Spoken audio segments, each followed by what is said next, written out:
সেই মিটিংয়ে প্রচারক খুব সুন্দর বলছিলেন যে খেলার মাঠে মাত্র 11 জন খেলে আর প্রায় 90,000 লোক হাততালি দিয়ে আনন্দ কুড়ায়।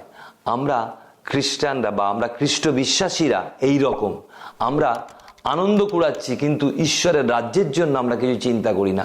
ওই 11 জন প্লেয়ার বা খেলোয়াড় তারা ঘাম ঝরাচ্ছে। আমি তখন বললাম, আমি কেন প্রভু যিশুর জন্য যেতে পারছি না?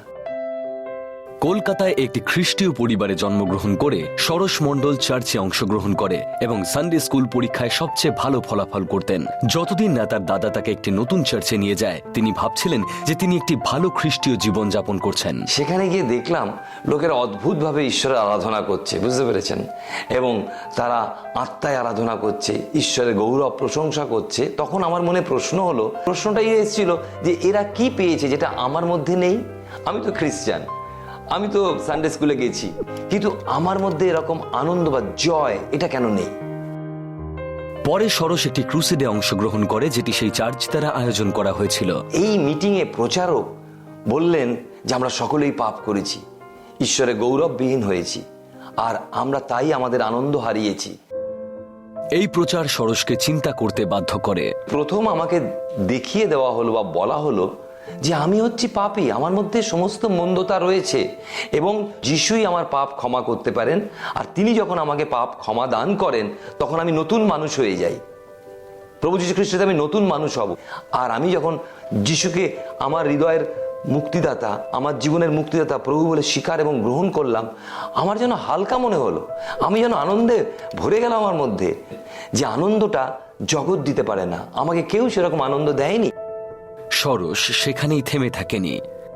সরস প্রভু যিশুর সঙ্গে আরো গভীরভাবে সম্পর্ক গড়ে তুলতে চেয়েছিল, তাই সে মিশনস কনফারেন্সে অংশগ্রহণ করে। এই মিশন কনফারেন্স আমার জীবনের একটা টার্নিং পয়েন্ট, ঈশ্বরের কাজে নিজেকে উৎসর্গ করার জন্য। এর আগে আমি প্রভু যিশুকে আমার হৃদয় দিয়েছি, কিন্তু এখন আমার জীবনকে আমি একেবারে দিয়ে দিলাম ঈশ্বরের কাজের জন্য। সেই সময় ঈশ্বরের আহ্বানের জন্য নিজেকে তৈরি করার জন্য সরস মণ্ডল ইউনিয়ন বিবলিক্যাল সেমিনারি পুনেতে যোগদান করে। সেখানে ঈশ্বর সরসের ভবিষ্যতের জন্য দ্বার খুলে দেন। তাকে বাংলায় খ্রিস্টীয় রেডিও প্রচার রেকর্ড করতে বলা হয়। মানুষের কাছে ঈশ্বরের বাক্য সাধারণভাবে প্রতিটি পদ, প্রতিটি অধ্যায় অনুসারে বলতে শুরু করেছিলাম।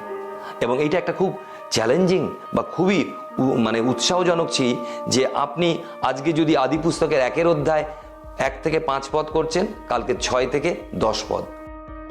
তার থিওলজিক্যাল অধ্যয়ন শেষ করার পর সরস মণ্ডল ট্রান্সওয়ার্ল্ড রেডিওর মাধ্যমে রেডিওতে কাজ করা শুরু করে। যেমন বছরের পর বছর পেরোতে থাকে, বাইবেল থেকে ঈশ্বরের বাক্য তার জীবনে একটি অবিচ্ছেদ্য অংশ হয়ে ওঠে। আমি একটা জিনিস বুঝেছিলাম যে যদি আমি কাউকে শিক্ষা দিতে চাই, আগে আমাকে সেইভাবে শিক্ষিত হতে হবে, আমাকে সেই বিষয় আমাকে নিজেকে তৈরি হতে হবে। আমি যা করি না তা আমি অন্যকে আমি শেখাতে পারি না। সেই কারণে ঈশ্বরের বাক্য আমার জীবনে যে অদ্ভুত আশীর্বাদ করেছেন, আমাকে শক্ত ভিত্তির উপরে গড়ে তুলেছেন। 4 দশকেরও বেশি সময় ধরে সরস মণ্ডল তার প্রথম রেডিও রেকর্ডিং এর কাজ করেছিল। ট্রান্সওয়ার্ল্ড রেডিওকে জাতীয় এবং আন্তর্জাতিক স্তরে নিয়ে যাওয়ার জন্য সে অনেক সুযোগও পেয়েছিল, কিন্তু সরস মণ্ডলের হৃদয় বেঙ্গলের জন্যই কাজ করতে চাইতো। দ্বারের ভিতরে আমাদের চরণ দণ্ডায়মান হইল, হে জেরুজালেম তুমি নির্মিত হইয়াছ, আমাদের দণ্ডায়মান হইল। আমি সর্বদা না বলেছি এই কারণেই, বাঙালি জাতির মধ্যে কে যাবে? কারণ ঈশ্বর আমাকে তার জন্যই তৈরি করেছিলেন। আমি বিশ্বাস করি সেইটা আমার জাতি, তারা যদি জানতে পারে তাহলে একটা মহান কাজ হবে, ঈশ্বরের গৌরব হবে। কেননা ঈশ্বর এই জাতিকে তুলতে চান। এতগুলো বছর ধরে ট্রান্সওয়ার্ল্ড রেডিওকে নেতৃত্ব দেওয়া সরস মণ্ডলের জন্য সহজ ছিল না। অনেক রকম বাধা এসছে, অনেক রকম বিপত্তি এসছে, এবং অনেক সময় মনে হচ্ছে যেন আমরা এত কাজ করছি ঈশ্বরের জন্য, ঈশ্বর আমাদের সঙ্গে রয়েছেন, অথচ কেন আমরা ফসল পাচ্ছি না। কিন্তু আমরা দেখেছি ঈশ্বর আমাদেরকে ধৈর্য দিয়েছেন, ঈশ্বর আমাদেরকে তার উপরে নির্ভর করতে শিখিয়েছেন। মালায়ার সঙ্গে বিবাহের পর সরস পুত্র সন্তান হিসেবে সুস্মিতকে পায়।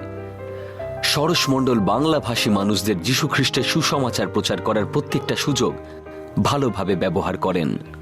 একটা বিষয় প্রভু আমাকে বিশেষ করে প্রত্যয় দিয়েছেন সাধু পৌলের কথা, যিনি আমাকে শক্তি দেন তাহাতে আমি সকলই করিতে পারি।